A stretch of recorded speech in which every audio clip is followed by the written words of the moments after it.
Makasaysayang araw, mga igan, matapos ang 15 taong usapang pangkapayapaan. Nilagdaan ang framework agreement para sa pagtatatag ng Bangsamoro Autonomous Political Entity sa Mindanao. Ang marami nating kababayang Muslim, sama-samang ipinagbunyi ang pagpirma sa kasunduan at saksi si Teresa Andrada.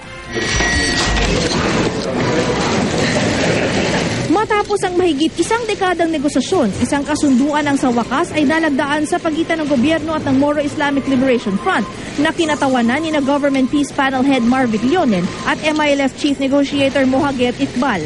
Makasaysayan ito dahil itatatag sa pamamagitan ng Framework Agreement ang Bangsamoro Autonomous Political Entity sa Mindanao. Emosyonal si MILF Chairman Alhaj Murad Ibrahim sa kasunduang tila pangarap lang daw noon.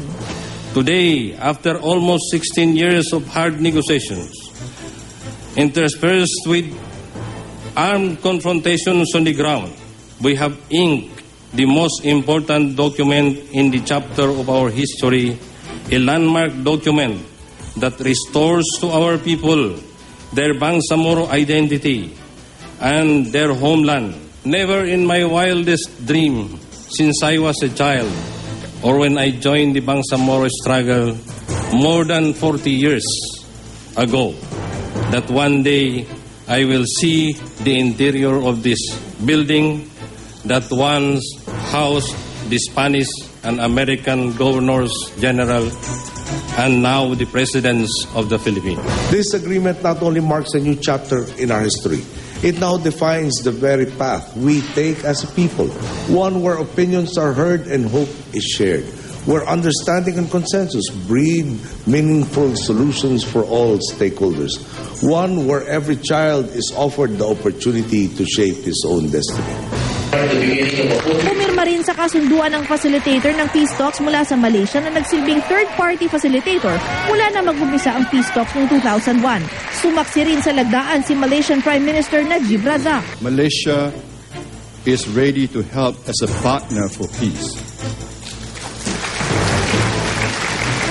We are willing to offer training and education so that the children in Bangsamoro can aspire to future that their parents could not. Ang Bangsamoro Autonomous Political Entity ang papalit sa kasalukuyang Autonomous Region in Muslim Mindanao o ARMM at sa halip na gobernador na iboboto ng publiko, pamumunuan ng Bangsamoro ng isang chief minister na ihahalal ng mga kinatawan na mga sakop nitong lugar.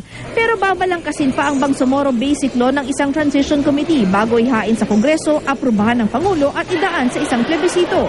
Ang proseso target matapos bago ang 2016 presidential elections. Pero marami pa rin daw kailangang plansyahin kaya babalik sa negotiating table ang magkabilang panig sa Malaysia sa susunod na buwan. In the MILF, we want to finish it as soon as possible. The next meeting, if it is possible, we will finish it.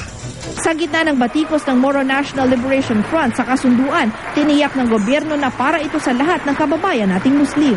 It is a paper that enumerates the political commitments of the government of the Republic to the Moro Islamic Liberation Front. And what it creates is not something that is exclusive to the MILF. It will create a new Bangsamoro Basic Law that will create the Bangsamoro. Sa labas ng palasyo sa May Menjola, masaya ring ipinagdiwang ang paglagda sa framework agreement ng mga kababayan nating Muslim. Ang ilan ay galing pang Mindanao. Pero higit sa hiyawan at salo-salo, sa luha ng marami mararamdaman ang di mapigil na saya sa tila abot kamay na raw na kapayapaang ilang dekada nilang ipinaglaban. Naalala ko po, ang dami na po nagbuwis ng buhay ng mga Bangsamoro. Ito na po, nagbunga na po ang kanilang paghihirap. Rahmanirrahim. Paliwanag niyo po yung hirap. Ya Allah, pagkinamir kay Allah. Salamat na niya siya mga tao. Amiyawin siya ka. Lalo raw matamis ito sa mga taga Mindanao na personal na saksi sa hirap na dulot ng mga kaguluhan, sa mga oras at kabuhayang nawawala tuwing kailangan nilang lumikas. Dumanas kami ng sobrang mahirap kasi palagi kami pumunta sa evacuation center kasi may bomba na malaki. Yung gusto namin kapayapaan. Ito na po siguro yung pinakamagandang regalo ni Presidente Pinoy sa mga Muslim po sa Mindanao. Teresa Andrada ang inyong saksi.